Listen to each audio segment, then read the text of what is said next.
Yes, in my previous video class or the last video class, I have given an outline summary of your first lesson called The Gentleman of the Jungle, which is written by Yamoki Natch.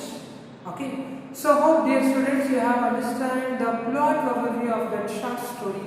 ಈ short ಸ್ಟೋರಿಯ ಕಥೆ ತುಂಬ ಚೆನ್ನಾಗಿ ಅರ್ಥ ಆಗಿದೆ ಅಂತ ಅಂದ್ಕೊಂಡು so in this video class I am going to taken up the line by line detailed description of this part. Okay, so sorry lesson. So before going to know about line by line, look at there page number 6 again. So there is a work is given, a note on author ಬಗ್ಗೆ ಕೊಟ್ಟಿದ್ದಾರೆ. Look at page number 6, the last part of the page. Yamoki Natch was an African political leader. Look at how the writer, yes. So Yamoki Natch basically is a African political leader. ಒಂದು Africa ದೇಶಕ್ಕೆ ಸೇರಿರತಕ್ಕಂತಹ ಒಬ್ಬ ರಾಜಕಾರಣಿ ವ್ಯಕ್ತಿಯು. Okay, and the first president of Kenya. Look at very important thing that this is the first president of Kenya. Kenya ದೇಶದ ಮೊಟ್ಟ ಮೊದಲ president ಇವರು ಯಾರು? That is Yamoki Natch. Was from 64 to 78, 64 ಇಂದ 78 ತನಕ ಪ್ರೆಸಿಡೆಂಟ್ ಆಗಿರೋರು. Okay, ಆ ಕಿಕಿಯು, he was one of the earliest and the best known African nationalist leader. Kikiyu means, so that is a tribal name, the community of ಜನಾಂಗದ ಹೆಸರು. So he is best known for African nationalist leader.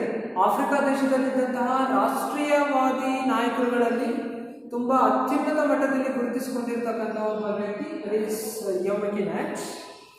As a secretary of his tribal association, he campaigned for land reform and African political rights. ನಾನು ನಿಮಗೆ last ಕ್ಲಾಸಲ್ಲಿ ಯಾವ ರೀತಿ ಈ ಒಂದು ಕಲನೈಸ್ಡ್ ಬಗ್ಗೆ ಕಲೋನಿಯಲಿಸಮ್ ಬಗ್ಗೆ ನಿಮಗೆ ಹೇಳಿದ್ದಲ್ಲ, ವಸಾಹತುಶಾಹಿ ನೀತಿ ಬಗ್ಗೆ ನಾನೇ ಹೇಳಿದ್ದಲ್ಲ. So that is how Europeans have entered into Africa for the purpose of trade and commerce. They occupied Africa and they ruled Africa. So thereafter the Africans have get back their conscience that this is our land, this is my country and I have to get back this country. So our consciousness ಬಂದಾಗ so ಅಲ್ಲಿದ್ದಂತಹ ಹಲವಾರು political leaders ಅಲ್ಲಿ ಅಥವಾ top political leaders ಅಲ್ಲಿ ಇದ್ದವರು Yamoki Natch. Okay, now let enter into this lesson. Look at page number 1 ಅಲ್ಲಿ ನೋಡ್ಕೊಳ್ಳಿ. That is The Gentleman of the Jungle, written by Yamoki Natch. So ಈ ಒಂದು ಲೆಸನ್ನ ಓದಿದಾದ್ಮೇಲೆ ನಿಮಗೆ ಈ ಒಂದು ಲೆಸನ್ಗೆ ಅಥವಾ ಈ ಒಂದು ಶಾರ್ಟ್ ಸ್ಟೋರೀಸ್ಗೆ ರಿಲೇಟೆಡ್ ಆಗಿರ್ತಕ್ಕಂಥ ಕೆಲವರು ಬೇರೆ ಶಾರ್ಟ್ ಸ್ಟೋರೀಸ್ ಇದೆ. If you are interested to read the other stories means note ಮಾಡ್ಕೊಳ್ಳಿ. The first thing it is things fall apart. That is things fall apart, so which is written by Chinua Achebe.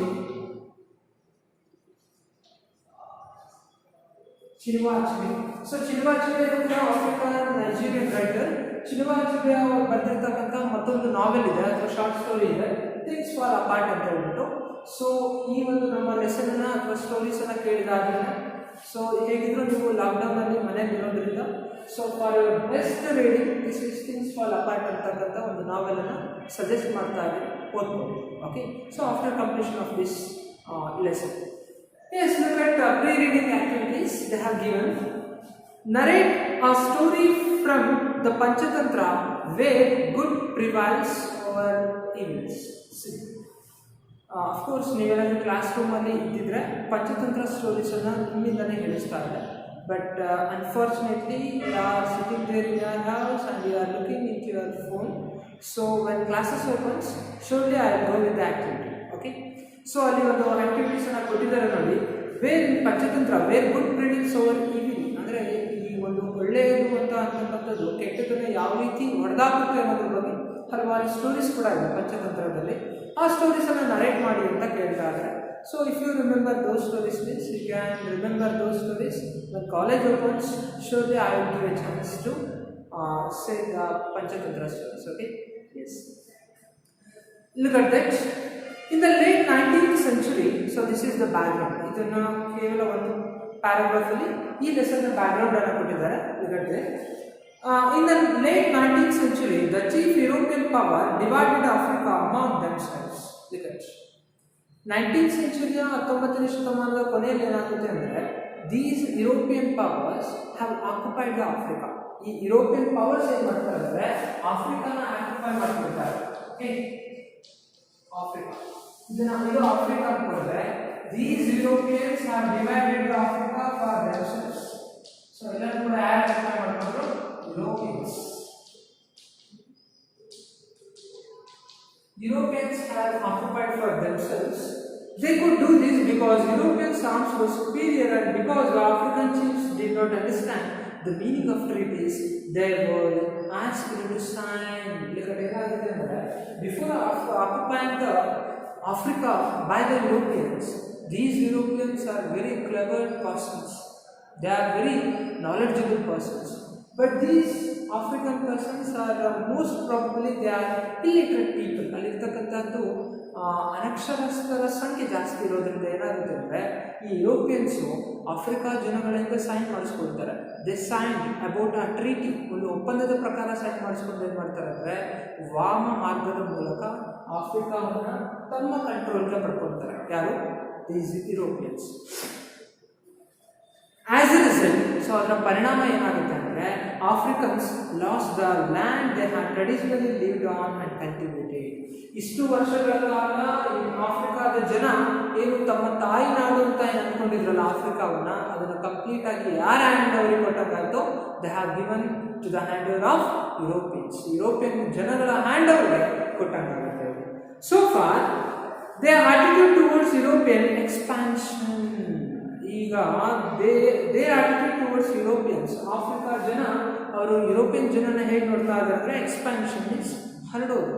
Okay, is made clear in the following fable which reflects the attitude of the Kikuyu people of Kenya towards European laws and commissions.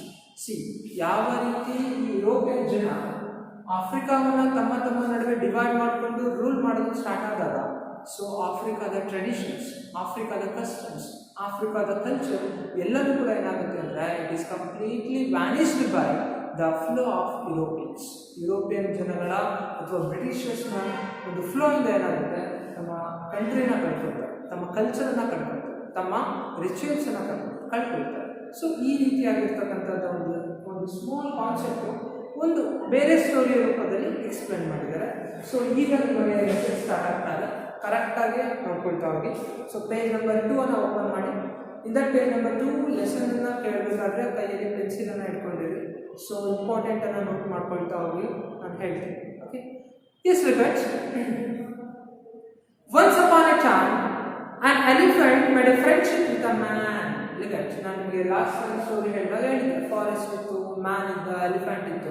Okay, so ಒಂದಾನೊಂದು ಕಾಲದಲ್ಲಿ, that is what is saying that once upon a time a elephant made a friendship with a man. See, once what happen, there was a elephant who made a friendship with a man. ಮನುಷ್ಯನ ಜೊತೆ ಆ elephant ಏನು ಮಾಡ್ತು ಅಂದರೆ ಸ್ನೇಹ ಸಂಬಂಧವನ್ನು ಬೆಳೆಸಿತು. Okay, one day a heavy thunderstorm broke out. ಒಂದು ದಿನ ಏನಾಗುತ್ತೆ ಅಂದರೆ ಥಂಡರ್ಸ್ಟಾರ್ಮ್ ಮೀನ್ಸ್ ಲೈಕ್ ಹರಿಕೇನ್, ಚಂಡಮಾರುತ ಅಂತ ನಾವೇನು ಹೇಳ್ತೀವಲ್ಲ, ಬರ್ಕೊಳ್ಳಿ. Thunderstorm means hurricane or in Kannada it is called chandamaruta. ಆ ಒಂದು ಕಾಡಲ್ಲಿ ಏನಾಗುತ್ತೆ ಅಂದರೆ ದೊಡ್ಡದಾದಂತಹ ಹರಿಕೇನ್ ಬಂದ್ಬಿಡುತ್ತೆ, ಗೇಲ್ ಬರುತ್ತೆ, ಚಂಡಮಾರುತ ಬರುತ್ತೆ. Broken out, the elephant went to his friend. Who is the friend of elephant? That is man. ಯಾವಾಗ ಚಂಡಮಾರುತ ಬರೋದಕ್ಕೆ ಸ್ಟಾರ್ಟ್ ಆಗುತ್ತೋ ಆಗ ಆನೆ ಏನು ಮಾಡುತ್ತೆ ಅಂದರೆ ತನ್ನ ಸ್ನೇಹಿತನ ಮನೆ ಹತ್ರ ಬರುತ್ತೆ. ಹಾಗಾದರೆ ಸ್ನೇಹಿತ ಯಾರು? Who is the friend of elephant? It is none other than man. Who had a little hut at the edge of the forest. Look at that. Who had a little hut at the edge of the forest. ಯಾರಲ್ಲಿ? That is the man having a little hut at the edge of the forest. ಆ ಕಾಡಿನ ಅಂತ್ಯ ಭಾಗದಲ್ಲಿ. Okay, so imagine this is the forest. ಇದನ್ನ ನಾವು forest ಅಂತ ಅನ್ಕೊಂಡ್ರೆ, so ಈ ಒಂದು ತುದಿಯಲ್ಲಿ ಏನು ಮಾಡುತ್ತೆ ಅಂದ್ರೆ ಹಟ್ ಅನ್ನ ಬಿಲ್ಡ್ ಮಾಡ್ಕೊಂಡಿರ್ತಾರೆ. ಯಾರು? This small hut which is built by man. ಯಾವಾಗ ಹರಿಕೇನ್ ಅಥವಾ ಚಂಡಮಾರುತ ಬರೋದಕ್ಕೆ ಸ್ಟಾರ್ಟ್ ಆಗುತ್ತೋ the elephant was come to the hut which was built by man. Edge of the forest and said to him, my dear good man, who is saying, elephant ಏನು ಮಾಡುತ್ತೆ, ಮನುಷ್ಯನ ಅಥವಾ ಮನುಷ್ಯ ಕಟ್ಟಿರ್ತಕ್ಕಂಥ ಗುಡಿಸಿನ ಹತ್ರ ಬರುತ್ತೆ. ಯಾವುದು ಎಲಿಫೆಂಟ್ ಇದರ ಹತ್ರ ಬಂದ್ಬಿಟ್ಟು ಏನು ಹೇಳ್ತಾರೆ ಅಂದರೆ ಇದಕ್ಕೆ, my dear good man, will you please let me put my trunk inside your hut to keep it out of the torrential rain. ಓ ನನ್ನ ಪ್ರೀತಿಯ ಸಹೋದರನೇ, ಈ ಒಂದು ಚಂಡಮಾರುತದಿಂದ ನನ್ನ ಟ್ರಂಕ್ ಮೀನ್ಸ್ ರೈಟ್ ಸಂದಿಲು, ನನ್ನ ಸಂದಿಲನ್ನು ರಕ್ಷಿಸಿಕೊಳ್ಳೋದಕ್ಕೆ ನಿನ್ನ ಹಟ್ಟಲ್ಲಿ ಸ್ವಲ್ಪ ಜಾಗವನ್ನು ಕೊಡ್ತೀಯಾ ಅಂತ ಕೇಳ್ತಾರೆ. That means how the ಕನ್ನಿಂಗ್ nature of the Europeans has been expressed here. ಇಲ್ಲಿ ಎಲಿಫೆಂಟ್ ಅಂದ ತಕ್ಷಣ ಎಲಿಫೆಂಟ್ ಕನ್ನಿಂಗ್ ಅಲ್ಲ. So that is what Emokin Ant has giving a ironical statements here. How the cunning nature of the Europeans has been observed by the Africans. ಈ elephant ಅನ್ನೋದು first ಸ್ನೇಹವನ್ನು ಬೆಳೆಸ್ಕೊಂಡಂಥ elephant ದೊಡ್ಡ ಜೋರಾದಂತಹ ಮಳೆ ಬಂದಾಗ ಏನಾಗುತ್ತೆ, ಆ ಮನುಷ್ಯನ ಹಟ್ಟತ್ರ ಹೋದಾಗ ಕೇಳ್ತಾ ಇದೆ, oh my dear good man, will you please allow me to put my trunk inside your hut to protect from this torrential rain. Torrential rain means ಈ ಒಂದು ಸ್ಟ್ರಾಂಗ್ ರೈನ್ ಅಂತ. ಈ ಬೃಹತ್ತಾದ ಮಳೆಯನ್ನು ನನ್ನನ್ನು ತಡ್ಕೊಳ್ಳೋದಕ್ಕೆ ಅಥವಾ ನನ್ನ ಸೊಂಡಿಲನ್ನು ರಕ್ಷಿಸ್ಕೊಳ್ಳೋದಕ್ಕೆ ನಿನ್ನ ಗುಡಿಸಿನಲ್ಲಿ ಜಾಗ ಕೊಡ್ತೀಯ ನನಗೆ ಅಂತ ಕೇಳ್ತಾರೆ. ಇದಕ್ಕೆ what is the reply given by the man? ಏನು ಹೇಳ್ತಾರೆ? The man seeing what situation is friend was in, ಪಾಪ ಮನುಷ್ಯ, even though we the human beings are filling with the quality of mercy. ಹೌದಲ್ವಾ? ನಮ್ಮಲ್ಲಿ ಕ್ವಾಲಿಟಿ ಆಫ್ ಮರ್ಸಿ ಅನ್ನೋದಿದೆ. ಸೊ ಅದರಿಂದ ಕೂಡಿರ್ತಕ್ಕಂಥ ಮನುಷ್ಯ ಹೇಳ್ತಾ ಇದ್ದಾನೆ, ಮೈ dear good elephant, my hut is very small.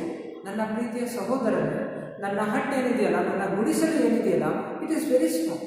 Okay, but there is room for your trunk and myself. Look at how the man is giving a reply that, my dear good man, my dear good elephant, so my hut is very little, even though it is my very little hut, but there is having a room for your trunk and myself. ಅಂದರೆ ನಿನ್ನ trunk, ನಿನ್ನ ಸಂದಿಲನ್ನು ಇಡೋದಕ್ಕೂ ಜಾಗ ಇದೆ, ನಾನು ಮಲ್ಕೊಳ್ಳೋದಕ್ಕೆ ಜಾಗ ಇದೆ, but I cannot allow you to inside my hut. ಆದರೆ ನೀನು ನನ್ನ ಹಟ್ ಒಳಗಡೆ ಬರೋದಕ್ಕೆ ಸಾಧ್ಯ ಇಲ್ಲ ಅಂತ ಹೇಳ್ತೀನಿ.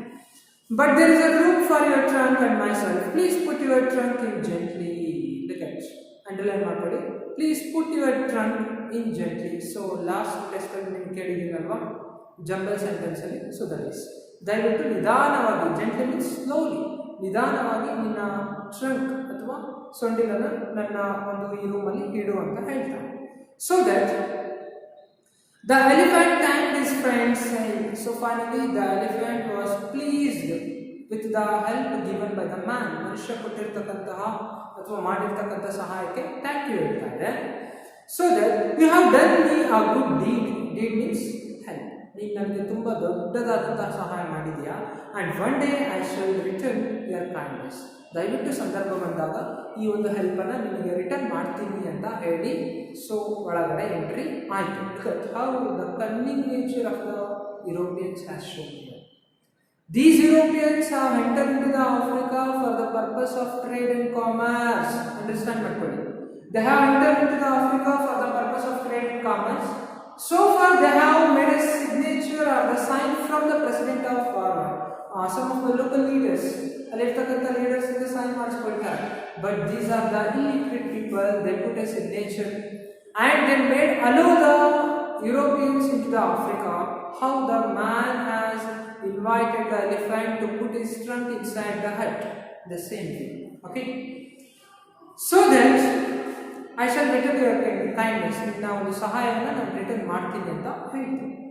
ಬಟ್ ವಾಟ್ ಫಾಲೋ, ಆದರೆ ಏನಾಯ್ತು ಇಲ್ಲಿ ನೆಕ್ಸ್ಟು ಅಂತ ಅನ್ನೋದಾದ್ರೆ, as soon as the elephant put his trunk inside the hut, slowly he pushed his head inside and finally flung the man out in the rain. Underline ಮಾಡ್ಕೊಳ್ಳಿ. What happened when the elephant has put his trunk inside the hut ಅಂತ ಕೇಳ್ತಾರೆ. But what followed? ಏನಾಯ್ತು? As soon as elephant put his trunk inside the hut, ಯಾವಾಗ ತುಂಬ slow ಆಗಿ elephant ತನ್ನ ಸಂದಿಲನ್ನ ಹಟ್ಟಲ್ಲಿ ಅಥವಾ ಗುಡಿಸಲಲ್ಲಿ ಇರುತ್ತೋ ದ ಸೇಮ್ ವೇ ಈ ಪುಷ್ ದಿಸ್ ಹೆಡ್ ಇನ್ಸೈಡ್, ಮನುಷ್ಯನ ತಲೆ ಇಟ್ಕೊಂಡು ಏನು ಮಾಡ್ತು ಅಂದರೆ ಆ ಗುಡಿಸಲಿಂದ ಹೊರಗಡೆ ದತ್ತು. That is the first thing. He pushed his head inside and finally flung. Flung means throw. ಹಾಕೋದು, ಎಸೆಯೋದು, ಜೋರಾಗಿ ಎಸೆಯೋದು.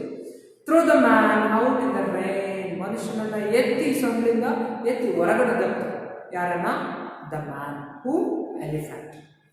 See, as soon as possible, when the elephant has entered into the man's head, it has flung away the man from the outside. Even it is a torrential rain. Okay. So that and they then lie down comfortably inside his friend's head. ತುಂಬಾ ಆರಾಮಾಗಿ ಮಲ್ಕೊಳ್ತಾನೆ. ಯಾವುದು? ಆನೆ. The elephant has lied very comfortably after throwing away the man outside the hut. So that by saying that, my dear good friend, your skin is harder than mine. Underline ಮಾಡ್ಕೊಳ್ಳಿ, very important that is. So it is giving, ಯಾಕೆ ನಿನ್ನನ್ನು ಹೊರಗಡೆ ಹಾಕಿದೆ ಅನ್ನೋದಕ್ಕೆ ಎರಡು reason ಕೊಡ್ತಾ ಇದ್ದಾರೆ. First reason is that my dear good friend, your skin is harder than mine. ನನ್ನ ಪ್ರೀತಿಯ ಸ್ನೇಹಿತನೇ, ನಿನ್ನ ಸ್ಕಿನ್ ಏನಿದೆಯಲ್ಲ, your skin is harder than mine. ನನ್ನ ಸ್ಕಿನ್ಗಿಂತಲೂ ನಿನ್ನ ಸ್ಕಿನ್ ಏನಾಗಿದೆ ಅಂದರೆ ತುಂಬ ಹಾರ್ಡ್ ಆಗಿದೆ. That means you can able to console the rain or the hurricane. ತುಂಬ ಗಾಳಿ ಬಂದರೂ ತುಂಬ ಮಳೆ ಬಂದರೂ ಕೂಡ ನಿನ್ನ ಸ್ಕಿನ್ನಿಗೆ ಏನೂ ಆಗಲ್ಲ. But my skin is very smooth ಅಂತ ಹೇಳ್ತಾಗ. So and there is not enough room for both of us. Second reason ಏನಪ್ಪ ಅಂದರೆ ಇಬ್ರಿಗೂ ಕೂಡ ಮಲಗೋದಕ್ಕೆ ಜಾಗ ಇಲ್ಲ. That is the second reason. You can afford to remain in the rain while I am protecting my delicate skin from the hailstorm. Hailstorm means ಚಂಡಮಾರುತ. ಈ ಚಂಡಮಾರುತದಿಂದ ನೀನು ಹೊರಗಡೆ ನಿಂತಿರೋ, ನಾನು ನನ್ನ ಡೆಲಿಷಿಯಸ್ ಸ್ಕಿನ್ನನ್ನು ಏನು ಮಾಡ್ತೀನಿ, ಕಾಪಾಡ್ಕೊಳ್ತೀನಿ ಅಂತ ಹೇಳ್ತೀನಿ. That means you can hear. So ಒಂದ್ಸರಿ ಗ್ಲಾನ್ಸ್ ಮಾಡೋದಾದ್ರೆ, once upon a time the elephant made a friendship with the man, and when it is a thunderstorm was broke out, the elephant asked the help of the man to put his trunk inside the hut. As soon as possible, the elephant put his trunk inside the man's head. It was pushed him and throw him or throwed him out the rain. So by saying that, two reasons, that the man's skin is harder than the elephant's skin. That is the one thing. Second thing, that there is not enough space to both of them. And the third thing is that he has to be stayed in the rain. Okay. So in the next paragraph, the man seeing what his friend had done to him. ಪಾಪ ಮನುಷ್ಯ ತುಂಬ ಬೇಜಾರಿಂದ ನೋಡ್ಕೊಳ್ತಾರೆ. ಅಯ್ಯೋ ಪಾಪ ಹೋಗ್ಲಿ ಅಂತ room ಕೊಟ್ರೆ ಇವ್ನು ನನ್ನ ಮೇಲೆ ಅಥವಾ ನನ್ನ ಮನೇನ ಆಕ್ರಮಿಸ್ಕೊಂಡಲ್ಲ ಅಂತ ಬೇಜಾರಾಗ್ತಾರೆ. Started to grumble. Grumble means ಗುಣಗೋದಕ್ಕೆ ಸ್ಟಾರ್ಟ್ ಮಾಡ್ತಾರೆ. So there is started a quarrel between the man and elephant. The animals in the nearby forest heard the noise and came to see what was the matter. ಏನಾಯ್ತು ಯಾರು ಜಗಳ ಮಾಡ್ತಾ ಇರೋದು ಅಂತೇಳಿ ಎಲ್ಲ animals ಕೂಡ ಎಲ್ಲಿ ಗ್ಯಾದರ್ ಆದ್ರು? All the animals are gathered here. Okay. All stood around listening to the heated argument between the man and his friend. ಎಲ್ಲ ಅನಿಮಲ್ಸ್ ಕೂಡ ಮನುಷ್ಯನ ಗುಡಿಸಲ ಹತ್ರ ಸೇರ್ಕೊಂಡ್ಬಿಟ್ಟು ಏನಾಯ್ತು ಅಂತ ಒಂದು ಆರ್ಗ್ಯುಮೆಂಟ್ಸ್ ಅನ್ನು ಅಬ್ಸರ್ವ್ ಮಾಡ್ತಾ ಇದ್ದಾರೆ. So the elephant in this turmoil means a violent disturbance. Gaddala. Okay. In this turmoil, the lion came along roaring. ಈಗ ಯಾವಾಗ ಗಲಾಟೆ ಆಗೋದಕ್ಕೆ ಸ್ಟಾರ್ಟ್ ಆಯಿತೋ, ಎಲ್ಲ ಅನಿಮಲ್ಸ್ ಬಂದು ಸೇರೋದಕ್ಕೆ ಸ್ಟಾರ್ಟ್ ಆದವು. ಆಗ ಅಲ್ಲಿಂದ ಯಾರು ಬಂದರು ಅಂದರೆ ಲಯನ್ ಬಂತು. ಲಯನ್ ವಿತ್ ರೋರಿಂಗ್, ಗರ್ಜಿಸ್ಕೊಂಡು ಬರ್ತಾ ಇದೆ. And said in a loud voice, don't you all know that I am the king of the jungle? Don't you all know that I am the king of the jungle? ನಿಮಗೆಲ್ಲರಿಗೂ ಗೊತ್ತಿಲ್ವಾ I am the king of the jungle, ಕಾಡಿನ ರಾಜ ಅಂತ ಹೇಳ್ಬಿಟ್ಟು. How dare anyone disturb the peace of my kingdom? ನಿಮಗೆಲ್ಲ ಎಷ್ಟು ಧೈರ್ಯ to disturb my peace of the kingdom? That means the lion is asking, that is the king of the forest is asking all the animals that all animals have knew that the lion is the king of forest. And everybody needs the peace and tranquility. ಪ್ರತಿಯೊಬ್ಬರಿಗೂ ಕೂಡ ಏನು ಬೇಕಿತ್ತು ಅಂದರೆ piece ಬೇಕಿತ್ತು, ಶಾಂತಿ ಮತ್ತು ಸಹಭಾಗಿತ್ವ ಅನ್ನೋದು ಬೇಕಾಗಿತ್ತು ಅಂತ ಹೇಳ್ತಾರೆ. Okay, let's look at next paragraph. On hearing this, the elephant was one of the high minister in the general Kingdom. Note ಮಾಡ್ಕೊಳ್ಳಿ, 1 ಮಾರ್ಕ್ ಕ್ವಶನ್ ಕೇಳ್ತಾರೆ. Who was the high minister in the jungle Kingdom ಅಂತ ಕೇಳ್ತಾರೆ. High minister ಯಾರು ಅಥವಾ what was the position of elephant in the forest ಅಂತ ಕೇಳ್ತಾರೆ. On hearing this the elephant who was the high minister in the jungle Kingdom. High minister means so ಆ ಕಾಡಿನ ಮೆಂಬರ್ಗಳಲ್ಲಿ elephant ಕೂಡ ಒಂದಾಗುತ್ತಂತೆ. So it is given a ministry post called high minister. Okay, jungle kingdom replied in a soothing voice. Soothing means ತುಂಬಾ slow ಆಗಿ ಮಾತಾಡ್ತಾ ಇಲ್ಲ. ಯಾರಿಗೆ ರಿಪ್ಲೈ ಮಾಡ್ತಾ ಇದ್ದ? ಲಯನ್ಗೆ. Said, my lord, there is no disturbance of the peace in your kingdom. ಓ ನನ್ನ ದೊರೆ, ಈ ಒಂದು ನಿನ್ನ ಸಾಮ್ರಾಜ್ಯದಲ್ಲಿ ಯಾವುದೇ ರೀತಿಯಾದಂತಹ ಡಿಸ್ಟರ್ಬೆನ್ಸ್ ಇಲ್ಲ. There is no disturbance is giving in your peaceful kingdom. But I have only been having a little discussion with my friend here as to possession of there is a little hut which your lordship sees me occupying. There is nothing disturbance in your kingdom, my dear king. Only there is a little discussions goes on between your friend, ನಿಮ್ಮ ಸ್ನೇಹಿತನಾಗಿರ್ತಕ್ಕಂತಹ, that is with my friend, sorry, ನನ್ನ ಸ್ನೇಹಿತನಾಗಿರ್ತಕ್ಕಂಥ ಮನುಷ್ಯನ ಜೊತೆ ಈ ಹಟ್ ಅಥವಾ ಈ ಗುಡಿಸಲು ಯಾರಿಗೆ ಸೇರಿರೋದು ಅನ್ನೋದ್ರ ಬಗ್ಗೆ ಒಂದು ಚಿಕ್ಕದಾದಂತಹ ಡಿಸ್ಕಷನ್ ನಡೀತಾ ಇದೆ ಅಷ್ಟೇ ಅಂತ ಹೇಳ್ತಾರೆ. The lion wanted to have peace and tranquillity. Underline ಮಾಡ್ಕೊಳ್ಳಿ. One mark question. Who wanted peace and tranquillity in the lesson gentleman of the jungle ಅಂತ ಕೇಳ್ತಾರೆ. ಯಾರು? The lion. ಆ ಲಯನ್ಗೆ ಬೇಕಿತ್ತು ಏನು? ಪೀಸ್ ಅಂಡ್ ಟ್ರಾಂಕ್ವಿಲಿಟಿ, ಶಾಂತಿ ಮತ್ತು ಸಹಭಾಗಿತ್ವ. That is free from stress and emotions ಅಂತ. Okay, in this kingdom replied in a noble voice, elephant replied in a soothing voice, as well as the lion replied in a noble voice. I command my minister to appoint a commission of inquiry. Look at who asked to frame a commission of inquiry. Andre lion asked the members to frame a commission of inquiry. Okay, ನಾನು ನನ್ನ ಸದಸ್ಯರಿಗೆ ಹೇಳ್ತೀನಿ, ಈ ಹಟ್ ಅಥವಾ ಈ ಗುಡಿಸಲು ಯಾರಿಗೆ ಸೇರಿರೋದು ಅನ್ನೋದನ್ನ ಡಿಸಿಷನ್ ಅಥವಾ ಡಿಸೈಡ್ ಮಾಡೋದಕ್ಕೆ ಕಮಿಷನ್ ಆಫ್ ಎನ್ಕ್ವೈರಿನ ಅಂದರೆ ಒಂದು ಸಮಿತಿ, ಸಲಹಾ ಸಮಿತಿನ ಫ್ರೇಮ್ ಮಾಡ್ತೀನಿ ಅಂತ ಹೇಳ್ತಾ ಇದ್ದಾರೆ. So to go thoroughly into this matter and report accordingly. ಈ ಒಂದು ಸಮಿತಿನ ರಚಿಸಿ ಇದರ ಸಾಧ್ಯತೆಗಳೇನು, ಇದು ಯಾರಿಗೆ ಸೇರಿರೋದು ಅನ್ನೋದ್ರ ಬಗ್ಗೆ ಕರೆಕ್ಟಾಗಿ ನನಗೆ ರಿಪೋರ್ಟ್ ಮಾಡಿ ಅಂತೇಳಿ ಲಯನ್ ಹೇಳ್ತು. He then turned to the man and said, so finally the lion was turned towards the man. ಮನುಷ್ಯ ಆ ಕಡೆ ನಿಂತಿದ್ದಲ್ಲ, ಆ ಕಡೆ ನಿಂತ್ಕೊಂಡ್ಬಿಟ್ಟು ಮನುಷ್ಯನಿಗೆ ಹೇಳ್ತಾನೆ ಏನಂತ? He then turned to the man and said, you have done well by establishing friendship with my people. ನೋಡಪ್ಪ, ನೀನು ನಮ್ಮ ಜನಗಳ ಜೊತೆ, that means you have made a friendship with the elephant, so that is very honorable, that is very respectful. ನೀನು ನಮ್ಮ ಜನ ಆಗಿರ್ತಕ್ಕಂಥ ಎಲಿಫೆಂಟ್ನ ಜೊತೆ ಸ್ನೇಹತ್ವವನ್ನು ಬೆಳೆಸಿದ್ಯಾ, so that is very good progress ಅಂತ ಹೇಳ್ತಾರೆ. With my people, especially with the elephant who is one of the honourable ministers of the state. ಈ ಒಂದು ಸಾಮ್ರಾಜ್ಯದ ಹೈ ಮಿನಿಸ್ಟರ್ ಆಗಿರ್ತಕ್ಕಂಥ ಎಲಿಫೆಂಟ್ನ ಜೊತೆ ಗೂಡಿ ನೀನು ಸ್ನೇಹತ್ವವನ್ನು ಬೆಳೆಸಿದ್ಯಾ, so that is very good thing. Do not grumble anymore, your hut is not lost to you. ಯಾವುದೇ ಕಾರಣಕ್ಕೂ ಕೂಡ ನೀನು ಬೇಜಾರಾಗಬೇಡ, ನಿನ್ನ ಒಂದು ಹಟ್ ಅಥವಾ ಗುಡಿಸಲೇನಿದೆಯಲ್ಲ ಅದು ನಿನಗೆ ಸಿಗುತ್ತೆ. And wait until the sitting of my imperial commission. Imperial commission, ಇಲ್ಲಿ ಯಾವುದು imperial commission ಅಂದ್ರೆ ದ ಕಮಿಷನ್ ಆಫ್ ಎನ್ಕ್ವೈರಿ. ನನ್ನ ಕಮಿಷನ್ ಆಫ್ ಎನ್ಕ್ವೈರಿ ಇದರ ಬಗ್ಗೆ ಸಾಧ್ಯತೆಗಳ ಬಗ್ಗೆ ವರದಿಯನ್ನು ಮಾಡಿ ನನಗೆ ರಿಪೋರ್ಟ್ ಅನ್ನು ಕೊಡುತ್ತೆ. ಸೊ ಆ ರಿಪೋರ್ಟ್ ನಿಮ್ಮ ಪರವಾಗಿರುತ್ತೆ ಅಂತ ಹೇಳ್ಬಿಟ್ಟು ಯಾರು ಹೇಳ್ತಾ ಇದ್ದಾರೆ? The elephant is soothing towards the man. Okay, and there you will be given plenty of opportunity to state your case.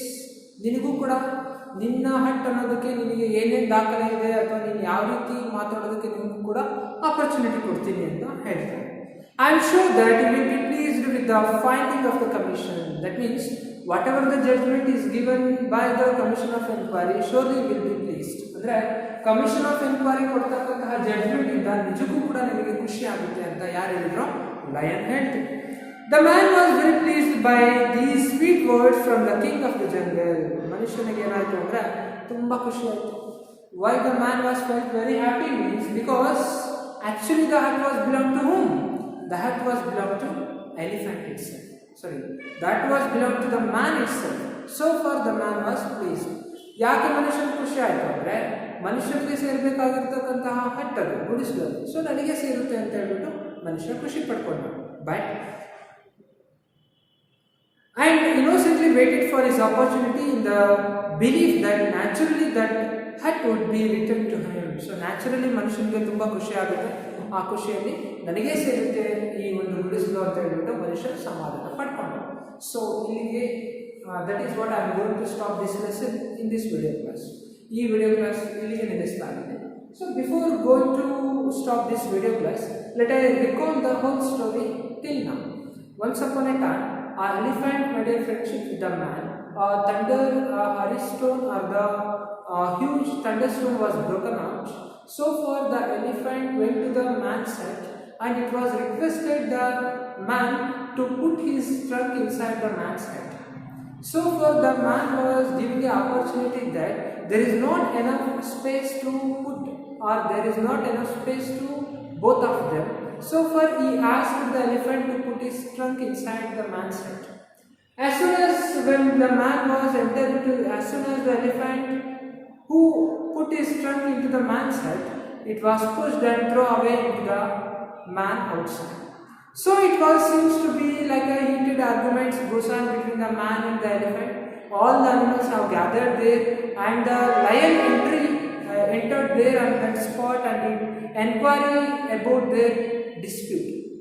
So that the lion says that it is not any disturbance, rather than it is a discussion regarding the possessiveness of the hut. So finally the lion has framed a commission of inquiry which has to report accordingly, and finally the lion has consoled the man that so surely he will get back his hut. Okay, so let us stop this lesson here. So we will come up with